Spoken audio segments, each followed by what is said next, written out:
Hello and अस्सलाम वालेकुम guys. बहुत सारे बच्चों का मतलब कंफ्यूजन रहता है, बहुत सारे स्टूडेंट्स का, कि जब वो 10th के बाद कोई सब्जेक्ट स्ट्रीम को चूज़ कर लेते हैं तो आगे चलकर जब 3-4 साल 5 साल हो जाते हैं, ग्रेजुएशन कर लेते हैं वो, ठीक है, तो फिर उन्हें पछताना पड़ता है कि काश अगर हमने ये स्ट्रीम लिया होता, हमने ऐसा किया होता है तो हम ऐसा करते। या उन्हें ये नहीं पता होता कि हम जो सब्जेक्ट्स ले रहे हैं, स्ट्रीम ले रहे हैं, आगे चल के हम करेंगे क्या, और अगर जो हम स्ट्रीम ले रहे हैं इसमें क्या क्या स्कोप है, अगर हम कहाँ कहाँ जाएंगे। ठीक है, तो आज मैं आपके लिए पार्ट 1 शॉर्ट वीडियो लेकर आया हूँ। कुछ स्ट्रीम्स को मैं डिस्कस करूँगा, फिर पार्ट 2 में हम आगे फर्दर स्ट्रीम्स को हम डिस्कस करेंगे कि आप बेटर ऑप्शंस अगर आप क्या आप लेते हो तो क्या कर सकते हैं। ठीक है, what to do after 10th, not 10th actually, it's also after 12th। ठीक है, ये 10th और 12th दोनों को कवर करेगा। फाइन, तो आई होप आप ध्यान से सुनेंगे, तो इस चीज़ को समझने की कोशिश करेंगे ताकि आगे चलकर आपको कोई प्रॉब्लम ना हो। फाइन, तो सबसे पहली चीज़ है, जो भी स्टूडेंट्स बच्चे जो भी बच्चे लेते हैं मेडिकल, जो भी मेडिकल सब्जेक्ट पकड़ते हैं, तो फाइनली मेडिकल में आप कर क्या सकते हो। अगर मैं पहला ऑप्शन आपको बताऊंगा कि मेडिकल जो स्टूडेंट लेता है, सबसे पहली बात है उसका माइंड सेटअप 8th के बाद ही तैयार होना चाहिए कि अगर वो मेडिकल ले रहा है बच्चा, वो क्या करना चाहता है। तो सबसे पहला ऑप्शन, सबसे बेस्ट ऑप्शन मेडिकल में जाने के लिए वो है आपका नीट पढ़ना। नीट, आप जानते हैं नीट क्या है, national eligibility cum entrance test. ये नीट है एक्चुअली क्या। अब नीट के लिए जो सब्जेक्ट हमारे पास चाहिए वो कौन कौन से चाहिए। हमारे पास चाहिए फिजिक्स, हमारे पास चाहिए केमिस्ट्री, और हमें क्या चाहिए नीट के लिए, हमें चाहिए बायो। ये 3 सब्जेक्ट्स हमारे दरकार है नीट के लिए। अब नीट क्या है, जैसे आपको मैंने बोला नीट क्या है, national eligibility cum entrance test. ठीक है, तो अब देखिए सबसे पहली चीज, राइट, एक सेकेंड, ये मैं एरेजर की साइज थोड़ी बढ़ा देता हूं गाइस। ठीक है, चलिए, तो सबसे पहली चीज, नीट के लिए जो भी स्टूडेंट प्रिपेयर करना चाहता है उसे चाहिए कि 8th के बाद 9th से ही स्टार्ट हो जाए नीट के लिए पढ़ना। अब नीट क्या है, ये जब भी कोई भी स्टूडेंट चाहता है कि वो MBBS करे, क्या करे, MBBS या BDS करे, ठीक है ना, MD वगैरह जो भी वो करना चाहे स्टूडेंट, उसे सबसे पहले जो नीट है ना, ये वाहिद एक एग्ज़ाम है। ये सिर्फ एक ही इंडिया लेवल पे एक ही एग्ज़ाम है नीट, जिसको क्वालिफाई करने के बाद आपको इन कोर्सेज में एडमिशन मिल सकता है। ठीक है ना, और नीट डिपेंड करता है कि आपको एडमिशन क्या गवर्नमेंट मिल रहा है, गवर्नमेंट सीट मिल रही है, प्राइवेट मिल रही है। यानी कि अगर नीट में आप टॉप कर रहे हैं, कुछ रैंकिंग तक, टॉप रैंक तक आ रहे हैं, बहुत सारे टॉप रैंक से कुछ आप ऊपर ऊपर आ रहे हैं, तो दैट मीन्स आपको गवर्नमेंट कॉलेजेस मिलेंगे जहाँ पे आपको क्या होगा, फ्री सीट्स मिलेंगी, या आगे प्राइवेट कॉलेज मिलेंगे, या आगे स्कॉलरशिप वगैरह बहुत सारे ऑप्शन होते इसमें होते हैं। तो उसके बाद आपको एडमिशन मिलता है MBBS के लिए, जहाँ के आपको ब्राइट चांसेस होते हैं कि आप MBBS, आप डॉक्टर बन सकते हैं। ठीक, ये है मेडिकल सब्जेक्ट पहली चीज़। लेकिन मैंने बहुत सारे स्टूडेंट्स को देखा है, बहुत सारे स्टूडेंट्स जो मेडिकल तो ले लेते हैं लेकिन इसको पता नहीं होता है, नीट का पता है, मेडिकल ले लेंगे लेकिन नीट का पता नहीं होता है कि जो इतनी बेस्ट ऑप्शन है नीट, कि हम ये एग्जाम दें, वो किसी को पता नहीं होता है। तो ये मैंने बहुत सारे स्टूडेंट्स अपनी लाइफ में मैंने देखे हैं, बहुत सारे स्टूडेंट मैंने पढ़ाए हैं जिन्होंने मेडिकल रखा, ग्रेजुएशन भी कर ली, फिर भी उनको पता नहीं कि नीट हमें करना चाहिए, नीट है क्या चीज़। तो पहली चीज़ जो आपको मैं बोलना चाहूँगा, पहला वो ये है कि आप अगर मेडिकल सब्जेक्ट ले रहे हैं तो पहली चीज़ आप उसमें नीट कर सकते हैं। ठीक, गाइज मैं अब कुछ कोर्सेज डिस्कस करूंगा, तो पार्ट 2 में आपको रेस्ट कोर्स में आपको डिस्कस करने की कोशिश करूंगा। ठीक, दूसरी चीज़, अगर अगर आप लेते हैं मेडिकल प्लस, आप ले लेते हैं मैथ्स, मेडिकल प्लस मैथ्स आप ले लेते हैं, ठीक है, तो उसमें आप क्या करेंगे, यानी कि आप कर सकते हैं JEE। ठीक है, ये होता है joint entrance examination, joint entrance examination. ठीक है, ज्वाइंट एंट्रेंस एग्जामिनेशन। अब ये ज्वाइंट एंट्रेंस एग्जामिनेशन होता क्या है, इसके लिए सबसे पहले गाइस हमें सब्जेक्ट क्या चाहिए, हमें चाहिए फिजिक्स तो चाहिए ही चाहिए, हमें केमिस्ट्री भी चाहिए, और प्लस हमें चाहिए मैथमेटिक्स।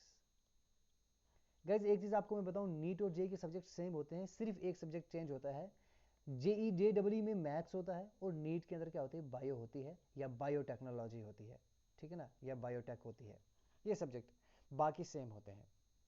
अब जो जेडब्ल्यू है, ज्वाइंट एंट्रेंस एग्जामिनेशन, ये किसका एग्जाम है, ये भी हुआ है जेई मेंस के लिए, यानी कि कोई इंसान अगर आईआईटी में एडमिशन करना चाहेगा, यानी कि वो कोई इंसान चाहेगा कि वो इंजीनियरिंग बने, जो इंजीनियरिंग करना चाहता है उसे ये एग्जाम क्वालिफाई करना होता है।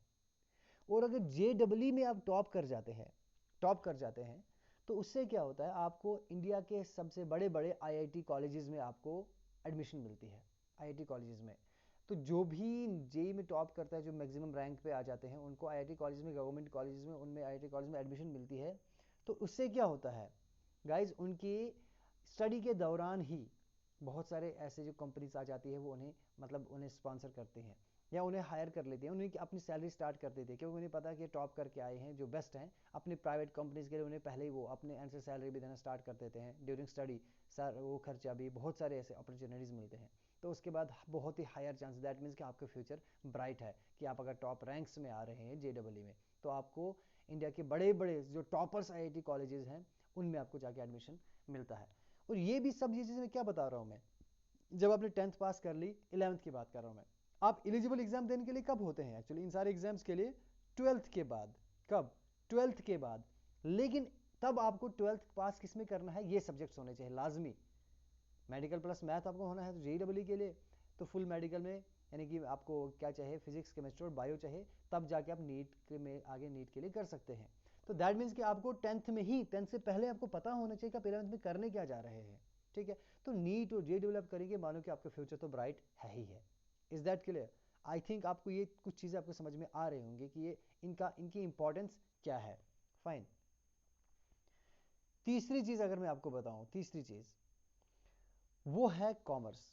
गाइस जो कॉमर्स है, इसका भी बहुत बड़ा स्कोप है, बहुत बड़ा स्कोप, लेकिन बहुत सारे मैक्सिमम स्टूडेंट्स जानते ही नहीं है। कॉमर्स अगर कोई इंसान लेता है, इंपॉर्टेंट नहीं है कि आपको 10th के बाद कॉमर्स ही लेना है तब जाके आप चार्टर्ड अकाउंटेंट और कंपनी सेक्रेटरी बन पाओगे, इंपॉर्टेंट नहीं है, लेकिन ज़्यादा बेहतर होता है ये, क्योंकि आपका फिर बैकग्राउंड आगे कॉमर्स में जाने वाला है, ठीक है। जब आप कॉमर्स देखो, कॉमर्स में फील्ड क्या आगे आगे है। जब आप क्या करोगे, 12th के बाद आपको एग्जाम होंगे, एक होगा सीए, मतलब होता है चार्टर्ड अकाउंटेंट। क्या होता है? Chartered accountant. सीएस होता है कंपनी सेक्रेटरी। गाइज इनकी अगर मैं आपको सैलरी बताऊं, शायद आप शॉक रह जाओगे कि इनकी सैलरी क्या होती है। अगर ये आप गवर्नमेंट अगर जॉब आपको ये मिल गई, आपकी सैलरी क्या होती है? आपकी सैलरी होगी गाइज 2.5 लाख पर मंथ, कम से कम 2-2.5 लाख रुपए आपकी मंथली सैलरी मिलेगी इसमें। कितने? 2.5 लाख। और अगर आपको गवर्नमेंट जॉब नहीं मिलता, किसी प्राइवेट सेक्टर में काम करना चाहता, तो कम से कम आपको 1 लाख रुपीज आपको एक कंपनी आपको आराम से देगी। वह 1 लाख रुपए एक महीने की सैलरी आराम से आपको देगी, 1 लाख रुपए, वो भी छोटी मोटी जॉब गवर्नमेंट में, प्राइवेट में। तो गवर्नमेंट जॉब में आप कॉमर्स में चले जाओगे, CA chartered accountant, company secretary course आपने कर लिया, आप अगर लग गए तो आपको 2.5 लाख की सैलरी मिल जाएगी। ये है कॉमर्स का इतना बड़ा फील्ड है, इतना बड़ा स्कोप है, जो बड़ी बड़ी कुछ पोस्ट आपको मैंने गिनाई है। नेक्स्ट पार्ट में इंशाल्लाह मैं छोटी और चीज़ों को करूंगा, और भी बहुत सारे अपॉर्चुनिटीज इन सारे सब्जेक्ट्स को लेकर करता हूँ बाद में। तो कॉमर्स का एक बहुत बड़ा फील्ड है। अगर आपको नहीं पता कि चार्टर्ड अकाउंटेंट और कंपनी सेक्रेटरी, तो आप जाइए इस फील्ड में, आप पता करें, आप रिसर्च करें उस चीज़ पे, तो आप आराम से 12th के बाद सीए के लिए एडमिशन कर सकते हैं या सीएस के लिए एडमिशन कर सकते हैं। अब इनकी गाइज क्या होता है कि इसकी लेवल होती है। लेवल क्या होता है? चार्टर्ड अकाउंटेंट की 3 लेवल होती है, सीएस की भी 3 लेवल होती है। चार्टर्ड अकाउंटेंट में देखो, चार्टर्ड अकाउंट में क्या होता है, पहला जो होता है वो होता है CSEET, ठीक है। इसका मतलब ये वो एग्जाम होता है जो एंट्रेंस टेस्ट होता है। क्या होता है? कंपनी सेक्रेटरी, ठीक है, एलिजिबिलिटी एंट्रेंस टेस्ट। तो ये इसमें आप CSET करोगे तो फिर आपको इसके बाद एडमिशन होता है, सेकंड लेवल पे होता है एग्जीक्यूटिव लेवल, एग्जीक्यूटिव लेवल होता है। फिर होता है CA फाइनल। क्या होता है? Final, CA final. ये 3 लेवल होते हैं कंपनी चार्टर्ड अकाउंटेंट में। तो सॉरी, ये होता है कंपनी सेक्रेटरी में। तो चार्टर्ड अकाउंटेंट में क्या होता है? चार्टर्ड अकाउंटेंट में होता है, जो पहली है वो होता है CPT पहला लेवल, यानी कि फाउंडेशन लेवल। जो दूसरा होता है वो होता है IPCC, ठीक है। तो ये, और जो तीसरा होता है वो भी फाइनल लेवल होता है, ठीक है, CA फाइनल। तो ये 3 चीज़ें हैं, ये CS फाइनल, CA फाइनल। तो इसमें भी ये 3 लेवल्स होती हैं, यानी कि जिसको हम इंटर बोलते हैं, IPCC को हम इंटर लेवल बोलते हैं, इंटरमीडिएट बोलते हैं। तो ये CA फाउंडेशन, उसके बाद इंटर, उसके बाद फाइनल। कंपनी सेक्रेटरी में भी CSET एंट्रेंस लेवल होता है, फिर एग्जीक्यूटिव लेवल होता है, फिर फाइनल लेवल होता है।